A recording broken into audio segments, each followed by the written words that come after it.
সূরা আল ফাতিহা কুরআনের মূল শিক্ষা ও রহস্য। সূরাতুল ফাতিহা বিসমিল্লাহির রহমানির রহিম। শুরু করছি আল্লাহর নামে, যিনি পরম করুণাময়, অতি দয়ালু। আলহামদুলিল্লাহি রব্বিল আলামিন। সকল প্রশংসা আল্লাহর জন্য, যিনি সমগ্র জগতের প্রতিপালক। আর রহমানির রহিম, যিনি পরম করুণাময়, অতি দয়ালু। মালিকি ইয়াউমিদ্দিন, বিচার দিবসের মালিক। ইয়াকা না'বুদু ওয়া ইয়াকা নাস্তাঈন, আমরা শুধুমাত্র তোমারই ইবাদত করি এবং শুধুমাত্র তোমারই সাহায্য চাই। ইহদিনাস সিরাতাল মুস্তাকিমা, আমাদেরকে সরল পথে পরিচালিত করো। সিরাতাল্লাযীনা আন'আমতা আলাইহিম গায়রিল মাগদুবি আলাইহিম ওয়ালাদ-দাল্লিন, সেই পথ যাদের প্রতি তুমি অনুগ্রহ করেছ, যারা তোমার গজবের পাত্র নয় এবং যারা পথভ্রষ্টও নয়। সংক্ষিপ্ত তাফসীর। বিসমিল্লাহ, আল্লাহর নাম নিয়ে যে কাজ শুরু করা হয় তাতে বরকত আসে। আলহামদুলিল্লাহ, প্রশংসা শুধু আল্লাহরই, কারণ সব কিছুর সৃষ্টিকর্তা ও নিয়ন্ত্রক তিনি। রাহমান ও রাহিম, আল্লাহর দয়া অসীম,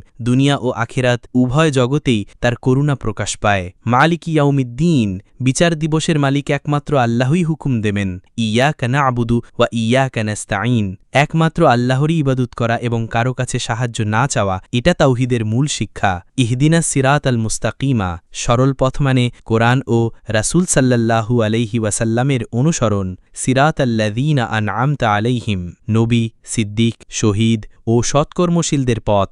গায়রিল মাগদুবি আলাইহিম, যারা সত্য জেনে তা অমান্য করেছে, যেমন ইয়াহুদ। ওয়ালাদ-দাল্লিন, যারা অজ্ঞতার কারণে ভুল পথে গেছে, যেমন নাসারা বা খ্রিস্টান। একটি ঘটনা হাদিসে এসেছে, রাসূলুল্লাহ সাল্লাল্লাহু আলাইহি ওয়াসাল্লাম বলেছেন, যে ব্যক্তি আল ফাতিহা পাঠ করে আল্লাহ বলেন যে আমার বান্দা আমার প্রশংসা করেছে। এখানে বোঝানো হয়েছে আল ফাতিহা শুধু দোয়া নয়, আল্লাহর সঙ্গে এক ধরনের সংলাপ। যখন বান্দা বলেন ইয়াকা না'বুদু, তখন আল্লাহ বলেন এটা আমার আর আমার বান্দার মধ্যে। অতএব আল ফাতিহা প্রতিদিন নামাজে বারবার পড়া মানে আল্লাহর সঙ্গে সরাসরি কথা বলা।